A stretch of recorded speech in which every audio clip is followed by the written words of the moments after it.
Hey guys, welcome back to Talking Sass, and thank you guys so much for joining me. Can you believe that we're less than a month away already from 2021? And I'm hoping that it is the restart that we so desperately need and things can go back to what we knew as normal, right? But you know what? With it being the beginning of the month, it is the perfect time for you guys to go and subscribe to patreon.com/Sassy Stephie. And starting at only $2 for the entire month, that's less than a cup of coffee for an entire month, you're going to get so many great exclusives and goodies. So make sure you go and subscribe because you're not going to want to miss out on word association, rapid fire questions with the guests, and you're going to get the podcast early, know who the guests are early, and lots more surprises that I have up my sleeve for this month. Because you know what? It's December, it's the holidays. I want to spoil you guys. And you know what? Speaking of the holiday season, I have one Christmas wish this year. And that is for all of you to go, however you're listening to the podcast, whether you're watching on YouTube, you're listening on Google or Spotify or iTunes, make sure you go and subscribe. That's right, because you subscribing takes the podcast to another level. And also, if you are on the naughty list this year and you want to get on the good list, what you need to do is make sure you rate Talking Sass with 5 stars. That's right, 5 stars. And that's going to help also take Talking Sass to just a whole nother level in 2021. Now, on to today's guest. You guys are in for a treat because I have Chris Van Vliet on, and he is a 4-time Emmy Award winner. He is a TV host. He is a podcaster who has interviewed literally everybody from the who's in wrestling to the who's in entertainment business. I mean, it's crazy. You should go back and see some of his interviews. He has over 275,000 followers on YouTube. He is an entrepreneur. And honestly, I don't know how he has the time in his day to get everything accomplished, which I definitely ask him about because I could use some time management skills that he has. So, you know what? I'm just going to let him tell you all about it because he's amazing. He's got so much going on, and I can only do it so much justice. So here's Chris Van Vliet.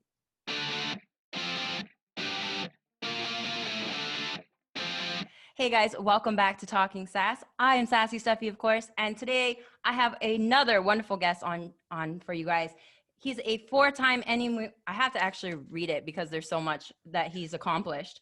He's a 4-time Emmy Award winner, 2011 Cosmopolitan Bachelor of the Year, 2013 Personality of the Year broadcast from the Broadcast Hall of Fame, He's an entrepreneur. He has over 275,000 subscribers on YouTube and a ton other of achievements I hope that we'll be able to discuss in this time. This is none other than Chris Van Vliet. Thank you for joining me, Chris. Well, thank you so much for having me on. So good to see you again. It's been a while since I've seen your face. It has been a while. We did the reverse. Like you're living in my country now. You're living in Canada, and I'm now living in America. Well, yeah, it's funny because we both were in Cleveland at the same time. And then when you went to Miami, I went to Canada. I went to Montreal. That's right. And now you're there for good, I'm thinking. Well, I mean, for the most part, yeah, I think so. Très bien. This will be like one of the 8 things I can say in French. You're better than me. Trust me. I am very, very poor in my French. I should be much better. I don't know how you could live there without speaking French. I'm very lucky that the area I'm in is very English speaking. So I work out pretty good here. My job's English, so it's all good. It's all good. It is. So we actually, we were talking about this prior to going on air. We actually met, and I was so surprised that you remembered because I was going to broadcasting school in Cleveland, and you were actually a reporter with Channel 8, CBS affiliate there. And you were doing a live report, and that's where we met. And I'm surprised because you were going to indie shows in Cleveland. Obviously, I was wrestling at that time as well. So we didn't meet until that day. We met outside the Rock and Roll Hall of Fame. And I remember, like, how was I going to forget? Like, a broadcaster who's also a wrestler. That's pretty tough to forget. But I remember you coming up to me, like, I'm in broadcasting school. I'm like, oh, that's awesome. And you're like, and I'm also a wrestler. I'm like, this is crazy. Like, what are the odds? Yeah, and it was great because, I mean, obviously you have, I think, done a couple seminars at my school at that time too, at OCB.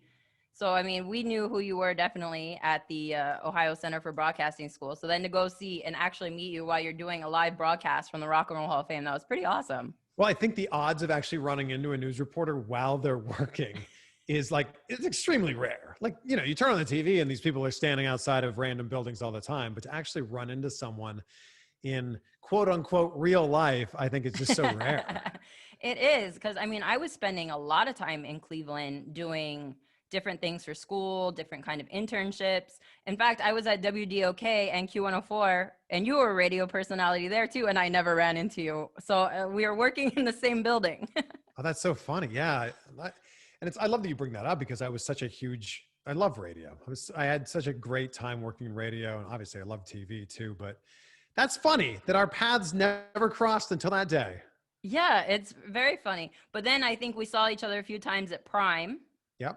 And then also I saw you at WrestleMania 30 going down Bourbon Street. But of course, that's kind of a blur because WrestleMania weekend on Bourbon Street is not usually a very sober one. No, I don't think you can be on Bourbon Street and be sober because that street would just smell too bad if you were sober. Oh, guaranteed. It's the biggest thing they don't talk about there is how bad Bourbon Street smells. Yes. One of my friends, it was during fun, yeah, definitely. During the daytime, we were on Bourbon Street just walking around. And one of my friends thought it would be funny to sit on the ground at one of the posts that had the road sign that said Bourbon Street to look like he was drunk, even though it's middle of the day. And some guy was like, no, no, no, no, no, no, no, no. But my friend doesn't listen to him. And then he's like, I just saw a homeless guy piss there. Oh. Yeah. So I was like, oh goodness, my poor friend. Actually, you know this friend. He is the guy that owns Ruddy Lad. Oh, I do know him. I almost put that shirt on today. He's one of my very good friends. Oh, well, congrats to them and their success and their incredibly super soft tees. That's what I tell people that all the time. They're like the most soft tees I've ever worn ever. I wear them everywhere usually. Me too. So soft, so comfortable. So shout out to Paul. Thank you, Ruddy Lad. We love you. Your super soft t-shirts. Thank you, Paul. Well, let's talk more because before you came to Cleveland, like we said, you're from Canada. You were born in Ontario, but you started your first job at CHEX TV in oh God, I can talk today. Peterborough, Ontario, and then you went to Vancouver for MTV2. How was that? So Peterborough, by the way, is Bobby Roode's hometown. So I was working for Chex TV there. Long story short, I was an intern, and as an intern at a small station like that, they put you on air. So 2 weeks into my internship, I was on the 6 o'clock news, which was crazy to me. That's like the very short version of it, but it's something I always wanted to do. I always wanted to be on TV, and I had this epiphany in my final year of college where I was like, as soon as this year's done, like we have to go work for the rest of our lives. And my whole thing was I didn't want to have a job that I hated. I want to have a job where I at least kind of enjoyed going to it. So I reached out to every radio station, every TV station in my college town and just said, hey, I'm a broadcasting student and I'm really passionate about this. Can I come and see how it's done in the real world? And one radio station brought me in, made me part of their street team. So I handed out things at different events. There was a Rogers Community Television, and they'll bring on volunteers to just kind of work behind the scenes. So I did cameras and VTR, audio, floor director. And then this other radio station in Waterloo, Ontario, which is my college town, they said, we don't take on volunteers, but how would you like a job? Oh, that's wonderful. Doesn't pay much, pays $8 an hour. I'm like, that's $8 more than I thought I was going to make. So it all kind of just came together. And then when I graduated, I worked my way into this internship, which ended up turning into a job. And it was cool. It was amazing to be 22 years old and be on television. But I kind of realized like I didn't want to be a news reporter for the rest of my life. Like news is great, but I wanted to be able to showcase some more personality.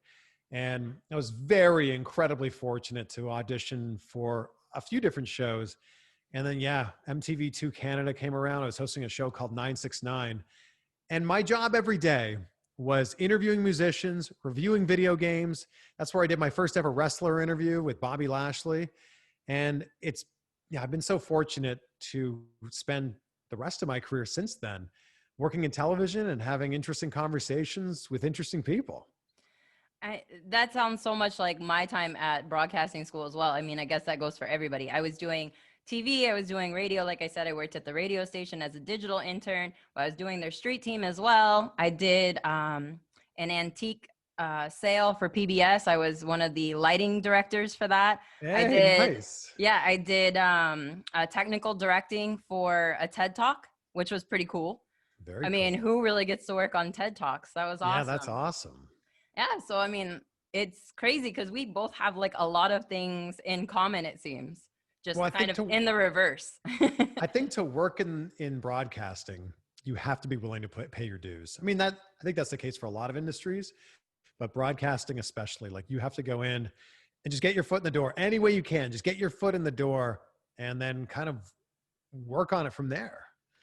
Definitely. And I mean, it's similar to wrestling too, because if you're not paying your dues, I mean, those veterans are going to make sure you know that, hey, that ring needs set up, or, somebody needs to be driven from here to there. I mean, there's always something to do in radio and TV broadcasting and also in wrestling. Well, I think the other thing, just like wrestling, is when you get into broadcasting, you think you're really good. And then and then you watch yourself back after a few months and you're like, oh, I thought that was good. This is terrible. Well, so after you came to Cleveland, you actually started your YouTube channel, which you have still to this day, but didn't really take it seriously at first, but you started in 2011. So what happened in those 7 years that you weren't taking it so seriously? Look, YouTube wasn't really a thing. And I was just putting interviews on there because I wanted them to live somewhere. Because, in the world of television, it goes up on TV and then, it kind of just goes out into the ether and then disappears, never to be seen again. So I was doing these interviews with celebrities and I was doing these interviews with wrestlers and musicians. We would air 20, 30 seconds of it on TV, and then I'd have the rest of the interview that no one would ever see. And sometimes that was 5 minutes, sometimes it was 10 minutes, 20 minutes. And I just started thinking to myself, I asked questions that I thought were interesting as a fan. I'm going to put these on my YouTube channel just so someone else can see this and experience this and enjoy this the way that I did. And my YouTube channel had, I don't know, like 20 subscribers at the time. And I was just putting content on there. There was no plan to this. There was no schedule. I was just putting it on there so that it was kind of like an online like database of like, here's where my interviews live. And that was it. And I had a few interviews that started to go like a little bit viral. And I didn't even really think about it. It was just like, oh, that's cool. Like a few thousand people, in some cases, a few 100,000 people were watching these videos. And that was honestly it. And then it was in 2018 when I thought to myself, what if I went out of my way and started actually like making these interviews happen, like and doing it on purpose? What if I was intentional about this? And I would, well, I guess a little bit before that, if there was a big indie name that was coming to one of the local promotions in Cleveland, I would go out of my way, do an interview, throw it up on my YouTube channel. But in 2018, I said, I'm going to try to do 40 wrestling interviews this year. And to that point, I think the most I'd done was like 16. So this was like a huge step up. But I think, I say it all the time, vague goals get vague results. So if you set a specific goal for yourself, you're holding yourself accountable to that. And it also allows you to realize how much progress you've made towards that goal. And I set the goal to do 40 interviews. I ended up doing 50 that year. Then last year I said, well, let's set the goal for 50 this year. That'll be one a week. Ended up doing 100 last year. So I just started to see the potential in having a YouTube channel and being consistent with my posting. And yeah, 2018 really changed things and my subscribers just started really going up from there. Well, like I said, you have over 275,000. That's like astronomical to some people. Like me, my subscribers, I'm at like 160 right now. So like thinking to go to 275,000 is just like, that's a goal I hope to reach in like 10 years. And you did it in less than 2. Well, it's like really slow progress though. Yeah. So to know that you have 160 is actually really good because the benchmarks in YouTube are 100. Because at 100, you can unlock a few different things. 1,000, you can unlock some more things. And then maybe 10,000, 100,000 from there. But yeah, you're on your way. It's slow, but you know what? Like this is, I believe, like my 8th or 9th episode. And so to say I have 160, I'm kind of proud of that. It's slow, but hey, there's an audience there. So it's good. It's slow for now, but then one day you're going to wake up and it's going to like double, triple, quadruple. And you're going to go, what happened here? Because that's what happened with me. I did an interview in, I think it was 2011 Yes, it was 2011 with The Miz. He was about to throw out the first pitch at Progressive Field for the Indians game. I did a very quick, like 4-minute interview with him. And in that interview, he said something that he hadn't really spoken about. He said that he got knocked unconscious at WrestleMania 27 and doesn't remember the main event. It's like, yeah, biggest moment of my career. I don't remember it. I'm like, oh, that's crazy. I didn't really think of anything of it at that moment. And then I put it up on my YouTube channel. A few days later, that video just started like spiking. That video just started like taking off. And I realized that other people had picked it up and put it on Reddit or on their dirt sheet or whatever. And I was like, oh, there's something to this here. Like there's something to this. If something's newsworthy in one of these interviews, maybe a few people will see it. And that's kind of what really got the wheels turning in my head. And you've had the Miz and Ziggler on like multiple times. Being from Cleveland, you guys really became, I don't know, maybe good friends or whatever. But I mean, you guys definitely have had quite a few interviews, and you've had them on at the same time a few times as well. And so Dolph Ziggler has been just so kind to me. I've interviewed him more than anyone in my entire career. That's celebrity, that's musician, wrestler, whatever. And he's just been so nice, so kind to me. Like one of the last interviews I did was at his hotel room. He had like an hour of free time before he was going to a comedy show. And I'm like, yeah, man, I'll drive over there and let's do this. It was like a 2-hour drive to go over there. He invited me to his house for an interview. He's just been so, so kind. And I think a lot of that, as you know, is that Cleveland connection. Yeah, definitely. When you run into someone or you meet someone and they're from Cleveland and you're from Cleveland, it's like, boom, you automatically just hit it off. Yeah, I totally agree with that. I know Ziggler as well, and he's always been so kind. And there was one year he was in town for Christmas, and like I went to the bar with him and both of his brothers. Like, you know, who that does sounds that? Like trouble. That's what Definitely. That sounds like.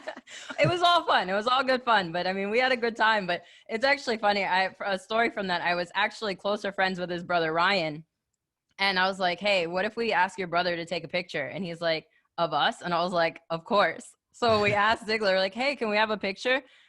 And can you take it of us?" And he's like, "What? Wait, what?" At first. But it was awesome. He's a super sweet guy. Always. Yeah, he's such a good guy. Every time I see him, just happy to talk to anybody, and especially that Cleveland connection. He's one you mentioned earlier, well, before we started here, that my accent had changed, and he is one that has told me that as well when I have seen him. He's like, "Oh, you don't sound like you're from Cleveland anymore." I was like, "Thanks." You definitely have a Canadian accent now. I got to work on that. Don't worry. Nobody in Canada thinks they have an accent. It's true. But you know what? It's funny because being from Quebec, like I can tell like a French Quebec accent compared to a regular accent, but they think they don't have an accent either, but it is very strong. Well, you don't have like the Quebec accent like Georges St. Pierre or anything like that. Yeah, I'm still like, I like to say French Canadians, like they have that very thick, heavy accent. Like when they speak their words, they're kind of like, I don't know, pushed together a little bit. Like they don't enunciate very well. So like you can definitely tell that they're from Quebec. I'll never forget when Georges St. Pierre came out in UFC and he was like, "I am not impressed with your performance." And I'm like, yep, that is someone from Quebec right there. Definitely. I hear that on the regular. That's for sure. So once you moved away from Cleveland, actually, one thing I do want to talk about, you won one of your Emmys in Cleveland for a report you did on Gregory Iron. And I thought that was incredible because Greg Iron, for those who don't know, is a wrestler in the Cleveland area who wrestles with cerebral palsy. I think it's his right hand, right, that he doesn't have complete control of. And he still is this just fantastic wrestler, wrestles with this disability. And for a while there, he was doing big things. Well, not only does he wrestle with his disability, but he owns it. And in fact, his own words are, instead of focusing on the things that I can't do with my disability, I'm going to focus on the things that I can do, in spite of it. So I got to know Greg pretty well. And, I was a ring announcer for many of his different shows. I got to know him really well. And he's so inspiring because not only does he wrestle with cerebral palsy, he's the only wrestler in the world who wrestles with cerebral palsy. So it was such an honor and a privilege to be able to tell his story and for it to be recognized at that level and to win one of these Emmys that's sitting behind me here. That just meant so much. And I can only imagine like having Greg's story being told and you winning an Emmy for that. I mean, how did Greg react to that? Look, Greg was great from day one. When I told him I wanted to do this, he was like, me? You want to tell a story about me? Like, he was very humbled about it. And he welcomed me into his home to do the interview. He welcomed me backstage to get lots of footage. And first we got nominated. And I think for both of us, that was just cool enough. Like, we got nominated for this Emmy Award. And then to actually win, and I ended up winning 2 Emmy Awards that night. It was a really special thing. And you know, you want to talk about moving from Canada to the US. I guess I don't really talk about this very much, but winning those Emmys they were a really big step in me being able to get a green card.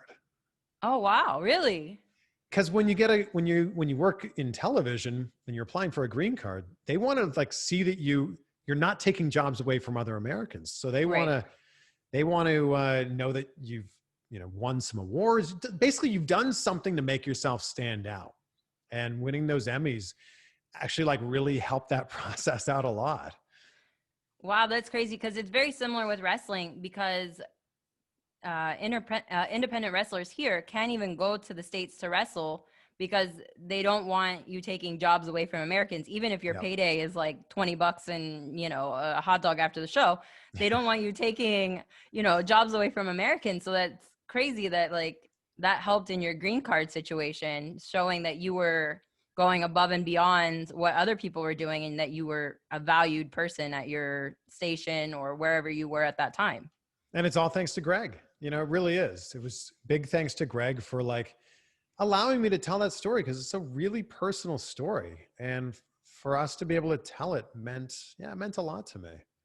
Oh, I can imagine. I was on many shows with Greg at the time in Cleveland, and I mean, such a great guy, like you said. And I never really got to know him that well because I was never like interacting with him much on shows. Like, it was always kind of high buy kind of situations, but like always outstanding, made sure he paid respect to everybody by saying hello, like you should, and, all that. So it's great that Greg got noticed for that. And then, I mean, he took off with a lot of different things. There was at one point for the Royal Rumble when that people were having a petition for Greg to be in the Royal Rumble, and it got a lot of traction.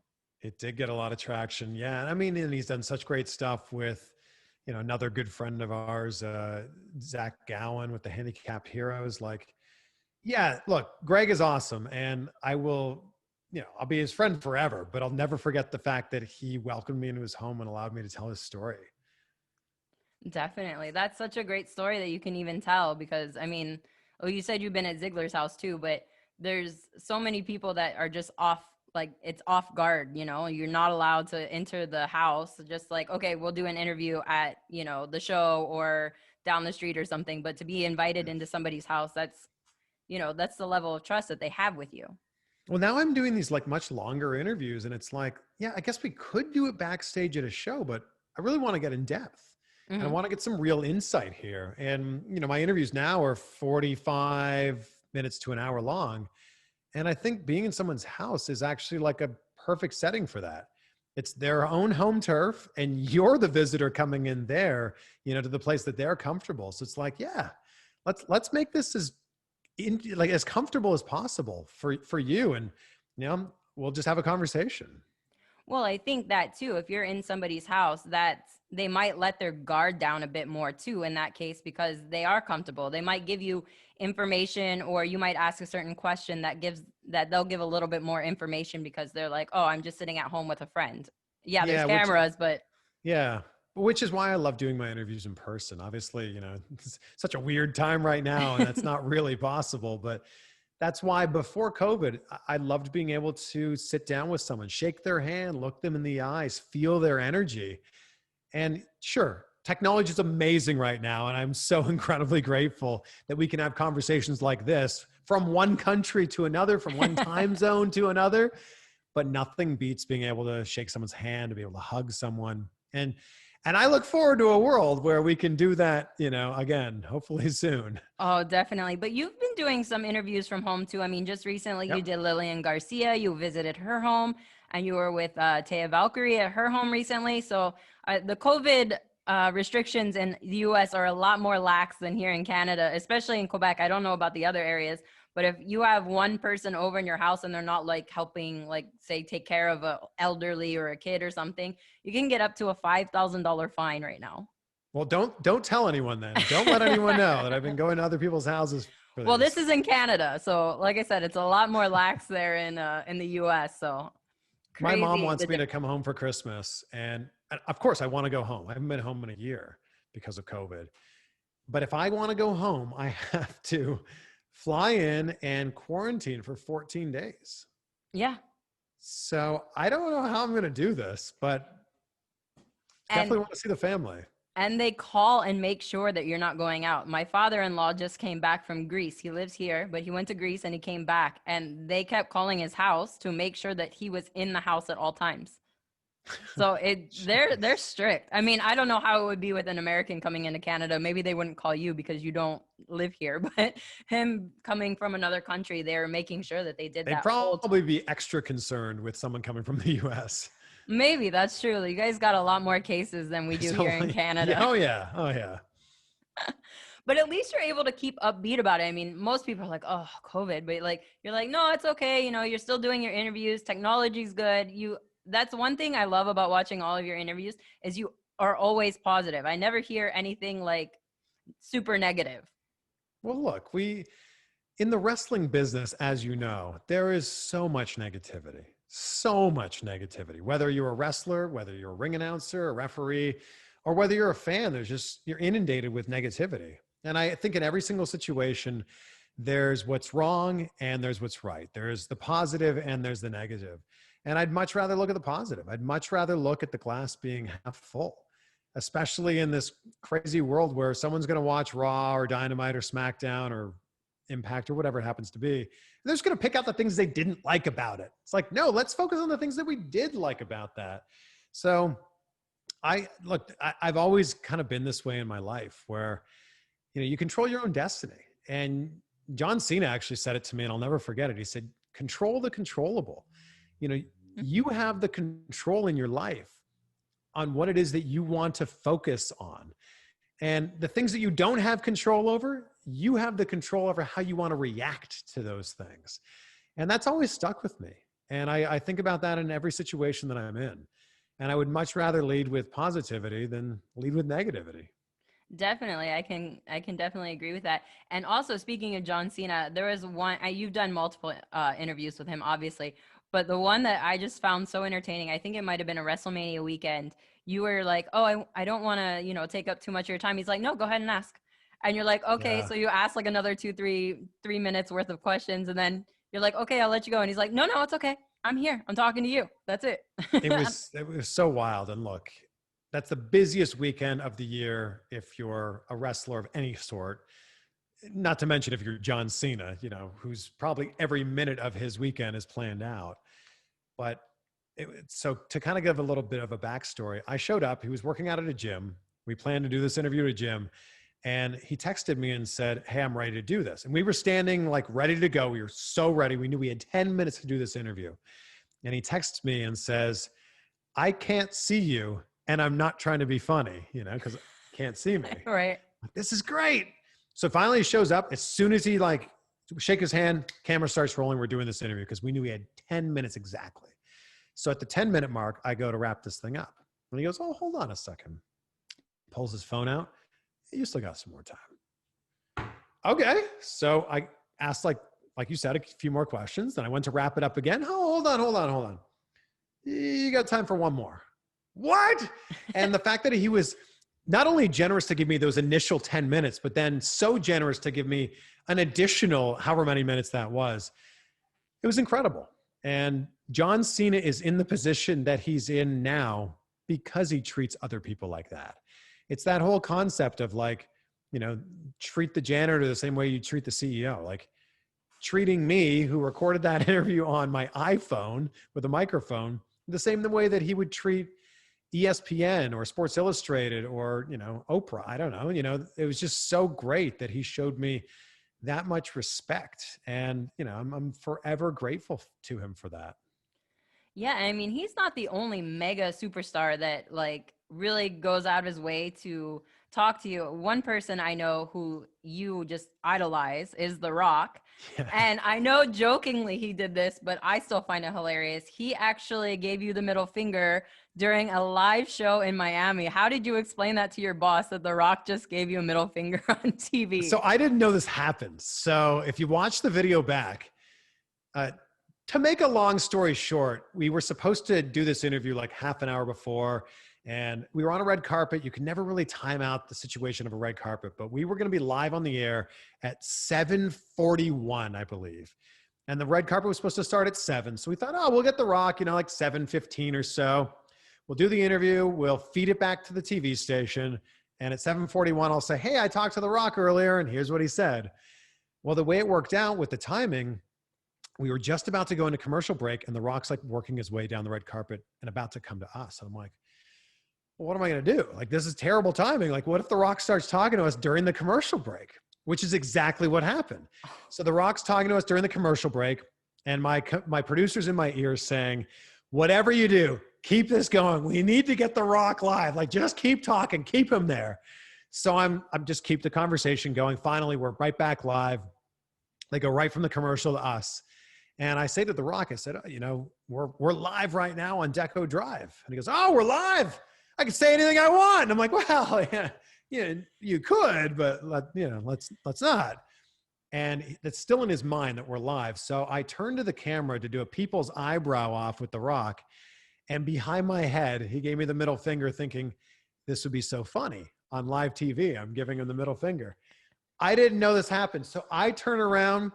Thank you so much, Rock. You're the best. It's always so good to see you. Then I turn to the camera. Oh, can you believe that's The Rock? He's so great. The biggest movie star in the world talking to us live here. This is amazing.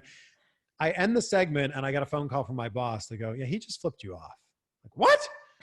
Like, that's kind of funny, but really?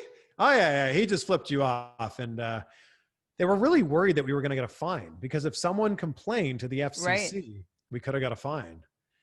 Going back to broadcasting. Yeah, going back to broadcasting school, you learn all about that. It made for a fun, hilarious, great moment. And then when I saw him a few months later, I said, hey, the last time that we saw each other, you gave me the middle finger. And he's like, oh, you know what that means? And he did it again. I'm like, this guy, he's the best. See, you have such like a good rapport with all of these different people. I mean, you've interviewed, we've talked about John Cena, now The Rock. I mean, you've done Tom Cruise, which I know was one of your bucket list interviews at one time. I know that in the future, like one of your major goals, your vague goals get, your vague results. Vague goals get vague results. Your ultimate interview that you want to do is Vince McMahon. So how far off in the future do you think that one's going to be? So like how would I put infinite into numbers? Because I don't think I'm going to keep putting it out into the world, but I just don't think it's that possible. I mean, never say never, but I just don't. Vince McMahon's not really doing a lot of interviews, but sure, anything's possible. Anything's possible. But I will say I'm incredibly grateful for the interviews I've been able to do. I mean, yeah, you named a handful of people there, but it's also been like Denzel and Oprah and Meryl Streep and Jennifer Aniston and Gerard Butler, and the list goes on and on and on and on. And I just feel so incredibly grateful to be able to share even just a few moments with any of those people, really just a few moments with anybody, because I feel like you can really learn from absolutely anybody that you're having a conversation with. Definitely, of course. I mean, you learn new things every day. And I told you before we went on, I have like 4 pages of notes on you that I had to streamline down because there's just so much information out there. Of course, your YouTube show, you have your social media accounts, you have, like you said, you're an entrepreneur also, which I'm going to talk about, but you're also a part of the Broadcast Film Critics Association. Now, I read about a little bit about them. You have to be an actual broadcaster that is able to, broadcast about radio and TV and movies and film and all of that. How did they contact you, or how did you contact them about being into something that big? This actually happened when I was in Cleveland. I was reviewing movies in Cleveland. I had a movie review segment actually every Thursday. It was called The Movie Ticket. And I would review one movie that was in theaters that weekend. And the Broadcast Film Critics Association, you actually have to apply to get in. And I had to show them some of my reviews. I had to show them that it was happening consistently. And yeah, they looked at my application, and then I got accepted. And so part of this, what the really cool thing is, you get to vote on the Critics' Choice Awards. So the Critics' Choice Awards happen at the start of every single award season. And I'm one of the people who gets to vote on these awards and then also get to attend the award ceremony. So it's been really cool. Part of that, you also get to see movies before everybody else, which is always, it's always a really fun thing. I mean, obviously we're not going to movies right now. Movie theaters aren't even open here in California. Are they open there? No, I don't think so. Maybe, but I mean, our gyms are closed, our restaurants are closed, so I have to imagine that the movie theaters are also closed. Yeah, I'd have to imagine they're closed too. But that was a really cool thing, like being able to see a movie a week or two, sometimes, 3 weeks, a month before it came out. That was always a really cool thing. And how do you not spoil them? I mean, of course, there's certain movies where you're like, everybody's like, no spoilers. But then there's some movies where like, you just kind of want to know in advance, like, oh, what to expect. I honestly have had a lot of times, like when you see a big movie like Avengers, or I remember it was a really big deal when I saw Interstellar, and people would be like, so man, like, so what happens? I'm like, I'm not going to tell you. I mean, I can't. I don't want to ruin it for you. But dude, I'm not even going to see the movie. I'm like, it's not my fault. I'm not ruining this for you. Oh man, you're a bigger person than me. I'd be like, oh my God, so listen up. This is how it went. This is great. Because I get so excited about things, like, especially if it's a bigger movie like Star Wars or something. I'm like, oh man, like I go and my husband and I, big Star Wars fans. So we go like the premiere night in Montreal and we're like, yes. And then I'm like, okay, I can't talk about it for a while because people are, they don't get those kind of movies sell out here, instantly. So it's like, okay, I can't really talk about it until like a week later when people can other people can go see it. But it's hard when those movies come out, for me at least. I'm with you. And it's not easy, but I'm just like, no, this is not it's not my job to tell you what happened. Well, I know some of those movies I'm going in like, okay, especially this last Star Wars one. I was like, am I going to cry? Am I going to cry? And then I cried like 16 times during the movie. I was like, oh man. Oh. It was the end of an era. I mean, it was hard, especially, we won't get into that because I'm sure some people still haven't seen it and I don't want to ruin for it. We don't want to spoil it for them. Even though it's been like 2 years, but it's okay. It's all right. By the way, at the end of Titanic, the ship sinks. Spoiler alert. Just in case you didn't know, just in case. But going back to talking more about wrestling, in 2019, you were a part of AEW's first show. And then you did one other backstage interview, I believe, with Rock and Roll Express. And then you just kind of disappeared. What happened there? Well, I was asked to be part of the first episode, and that was it. Like, I was just asked to be part of that first episode, which was such an amazing honor. Like, to be a tiny little part of the first wrestling show on TNT in almost 20 years was so, so cool. And I knew that would be it. I knew that it would be just that one episode, and, maybe more would come around, but I didn't expect anything else. Mm-hmm. And I was part of that first show. It was so cool to be part of that. And then they called me a few weeks later to be part of that show in Charleston, West Virginia. And I did that segment with Rock and Roll Express that got interrupted by Santana and Ortiz, who are very scary men. But it was so cool. Like, as a big wrestling fan myself, as someone who grew up watching this, it was so cool to be a little part of that. And, I'll be forever grateful for the opportunity that the EVPs and Tony Khan gave me to have my voice on that show. Yeah, I mean, that has to be such a blessing. Is there a chance maybe we'll go back in the future and see you there? Sure, maybe. I mean, it's obviously a weird time right now with everything that's going on in the world, but yeah, I'm not opposed to anything. Maybe you'll see me pop up on AEW. Maybe you'll see me pop up in WWE. Maybe you'll see me pop up somewhere else. I don't know. Definitely. Well, I know when it came out, you had the little flyer that said Chris Van Vliet is AEW All Elite. And I was like, oh, it was only a matter of time before somebody signed you. And then I was like, oh, I got 2 episodes. That's it. Like, because you're one of those people, you're passionate about what you do. You know what you're talking about. You're, good to look at on camera and everything. So it's like, why wouldn't you be on TV for something that you're so passionate about? So I thought it was only a matter of time before you got signed somewhere, but I was just surprised it was just those 2 dates. Well, at the same time, I kind of want to be a little bit like Joe Rogan in the way that Yeah, he does UFC. He does comedy. Like he does all these things, but he's not just the UFC guy. Like, yeah, I interview lots of wrestlers. I also interview a lot of actors and comedians and, thought leaders. I actually kind of like the fact that I have the ability to do, lots of different things. And I just had an audition last week for a big network show. And that's where my heart really is. Like I love pro wrestling. Wanted to be a pro wrestler. Like I've been very fortunate to be able to be a ring announcer and, do some stuff with AEW. But I love that I also have the option to do other stuff. And that's why I'm living in Los Angeles right now. So if I could, I could hopefully one day be the octopus that is Joe Rogan. He has one arm here that's UFC, one arm's comedy, one arm is hosting, one arm is the podcast. And I just love that. And we live in a world now where that's a complete possibility. And that's an excellent way of thinking about it. I never thought about it like that. Like I was just like, he deserves to be signed. Let's get him somewhere because he deserves that. He works hard. He knows what he's talking about. Let's do this. But now that you mention it that way, I mean, that's also another great way to look at it. And I mean, you said you just did an audition. It's not your only time that you've ever been in movies. You've actually been an extra in movies or TV shows quite a few times, actually. I love when you get your residual checks and they're like 88 cents or something. Yeah, I have one on the fridge right now for 50 cents. It's been so cool. So I've been an extra in a bunch of different films and TV shows. I've also, had roles. I've had speaking roles in 3-4 films.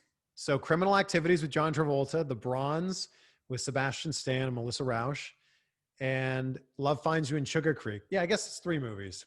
But I'm also in the new Russo brothers film. Speaking of Cleveland. I was an extra in that film, but I'm in a pretty pivotal scene. So when this movie called Cherry comes out, Tom Holland is the star of it. Keep an eye out for a face you might recognize in that movie. Well, you also just did a commercial too. I saw you. Yes. Post. Yeah. And I love doing this stuff. I never want to limit myself. I want to be able to do as many things as I can possibly do. And this is why I'm so inspired by someone. I mentioned Joe Rogan, but so inspired by someone like Chris Jericho. And Chris Jericho is not only doing all the things he wants to do, music and his cruise and a little bit of the bubbly and wrestling, he's the best at everything that he does. And I think there's something to be said about that. He's 50 years old and he's in the absolute prime of his career. He is. He's a chameleon. He changes everywhere he goes, but it's always for the betterment of Chris Jericho. I mean, I can't tell you when there was a character that wasn't over the way either heel or face that he needed to be. And it's amazing at what he does. And, I can say the same thing about you, though. You're a big chameleon in different things you do. Obviously, we've talked about the podcasting, the broadcasting, the interview styles. And, I mean, you're an extra in movies and doing speaking roles as well, but you also have your bass fishing company, Woo Tungsten, that you also do. I looked at their website today. I mean, you're selling all sorts of fishing equipment to go bass fishing. Yeah. So the correct way to pronounce this, and you'll like this, is Woo Tungsten. Ric Flair influenced. Which is a little inspired by Ric Flair, but mostly inspired by when you catch a giant bass, you're like, woo, yeah. So yeah, I'm very passionate about bass fishing. And when I'm passionate about something, I dive all the way into it. I don't check to see how deep the water is or what the temperature of the water is. I just dive all the way in and I'll figure it out once I get in there, figure out how to swim. But yeah, we've had Woo Tungsten now for a little over 4 years. And it's been such a great, incredible experience. The company's growing bigger than I could have ever imagined. And we sell the tungsten fishing weights specifically for bass fishing. For years, they were made out of lead, which is not great for the environment. And tungsten's a really good alternative to that. So me and my fishing partner, Aaron, yeah, we've built this thing up. I think I might have I have a package laying around here somewhere. Let's see. Yeah, we do. Okay. So we've got, these are our Ned head jigs, which you would put a little piece of plastic on that. And it's very delicious for a smallmouth bass. And there's our logo. Woo, Tungsten. Very nice. And you won an award there too. You won Big Fish of the Day in the amateur division in 2013, I think that was. That was in Lake Erie. That was in Sandusky. So I was living in Cleveland. I went out there and I fished in a lot of different tournaments, but Lake Erie is really special to me because look, I lived 2 minutes from it when I lived in Cleveland. And I had a boat, which was a crazy thing to have a bass boat in downtown Cleveland. But I would take my boat out to usually Sandusky and fish on Lake Erie. So yeah, that one meant a lot to me. And I haven't been, this is the funny thing. When you own a fishing company, you do a lot less fishing than you would think now. Oh, I can imagine. How is the bass fishing though in LA? I imagine it's pretty rare. So I haven't been fishing since I moved here, but there are some great, like good bass fishing lakes here. Castaic, Clear Lake, the California Delta. Anybody who's listening to this who knows about bass fishing, they're like, oh yeah, I know what he's talking about. And I mean, that's the thing. Like I said, you're just this chameleon. You just kind of fit in everywhere and you make the best of your own situation, no matter where it is you are. Well, thank you for saying that. I just, this is it. We only have one shot at this thing. And if this is the only opportunity that we have to do this thing, why not go all out? Why not play full out? And that's my whole idea here is love the things you love and like be passionate about them. Amazing. Now, like I said, you're in all of these different things. You're passionate about all these other things. But what does success look like to you? For me, success is defined as being excited for what you're going to do that day and then being proud of what you've accomplished at the end of that day. And I think that it's a day-to-day thing. That's what success is. I think success is a clean slate every single morning, and you have the opportunity to earn it or not that day. Interesting. I think that's beautiful the way you put it. So, but with all these things that you have going on, how do you manage your day-to-day schedule? Because you're just crazy with all the things you can go and do during the day. Well, you've got a busy day too. It's just about managing your time and figuring out what's most important that day. Every night before I go to bed, I write out my to-do list. This isn't like so many people think of a to-do list as like, oh, these are the things I have to do tomorrow. It's like, no, these are the things I get to do because I'm healthy or able-bodied or, I'm fortunate to be able to, have some of these experiences. So I write them all down. And one of the cool things is as your day goes on, you can cross them off. And you cross them off, you have this real sense of accomplishment at the end of the day. You're like, my God, I did 17 things today. This is amazing. So for me, it's just about prioritizing. It's about figuring out what needs to be done tomorrow, what could wait till next week, what could wait till next month, and just kind of going from there. Well, I definitely think like everything that you do and the way that you commit to things, it's inspirational for anybody, whether they're in pro wrestling or in broadcasting or in TV or in bass fishing. It's just amazing that you're so positive and, like I said, an inspiration. Well, thank you. I think there's no other way to be. You've got a choice every single day. Are you going to be excited to get out of bed or are you going to, dread the day? And that's up to you. Is the glass half full or is the glass half empty? Beautiful. I think that's a perfect way to wrap this up. And why don't you tell everybody your social media where they can follow you if they don't already? Well, thank you for having me on, Stephie. Congratulations to you on having a podcast. I always say the two hardest things about a podcast is number one, starting it, and number two, continuing it. And you've done both. So congratulations. And you can find me online. I'm at Chris Van Vliet everywhere. VanVliet. Wonderful. And don't forget to visit his website for his Woo Tungsten. Tungsten.com. For all your bass fishing needs and everything. Chris, thank you once again for being a part of my show. I mean, I told you once before, you were a big inspiration. And for me, even wanting to do a podcast, I'm like, hey, I could do that too. That would be fun. And with us having, like I said, similar but different paths, I guess you could say. And you're doing it. So merci beaucoup. Thank you so much. Oh, merci beaucoup. So thank you guys. This is Talking Sass. We'll see you guys next time. What an amazing guest was Chris. I mean, honestly, his list of accomplishments just goes on and on and on. And he's still out there doing more and more things. It's just amazing. I need to do that. Get more things done. And, I'll follow his vague goals, get vague results, right? All right, guys, until next time, this is Sassy Stephie. Make sure you go and follow me on Instagram and Twitter at Sassy Stephie. And make sure you subscribe to Talking Sass on whichever platform you are listening or watching in on. Until next time, guys.